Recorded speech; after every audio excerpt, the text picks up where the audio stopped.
সহকর্মীরা সবাই একত্রিত হয়েছি। আমাদের এক দফা এক দাবি, যারা নতুনভাবে জয়েন করবে তাদেরকে 6 মাসের ভিতরে কোম্পানির আওতাভুক্ত করে নিতে হবে, আর যাদের 6 মাস অতিক্রম করে ফেলছে তাদেরকে পার্মানেন্ট করে কোম্পানি নিতে হবে। এটাই আমাদের দাবি। আমরা যারা অস্থায়ী শ্রমিক আছি সবাইকে স্থায়ী করে নিতে হবে এবং খুব শীঘ্র আমাদেরকে সিদ্ধান্ত দিতে হবে। যদি সিদ্ধান্ত না দেওয়া হয় আমরা আমাদের দাবি চালিয়ে যাবো।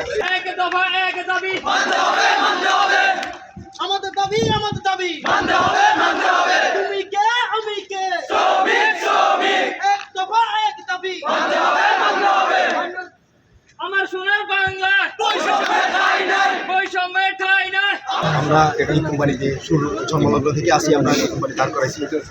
আজকে আমরা এই কোম্পানিতে অবহেলিত। আমরা চাই আমাদের এই কোম্পানিতে স্থায়ীকরণ করা হোক। আমাদের বাপদাদা এইসব পৈতৃক সম্পত্তি দিয়েছে যাতে আমরা চাকরি পাই, আমরা সবাই যাতে চাকরি পাই। কিন্তু আজকে আমরা মিশরবাসী, আমরা স্থানীয় হওয়াতে আমরা উপেক্ষিত হয়েছে।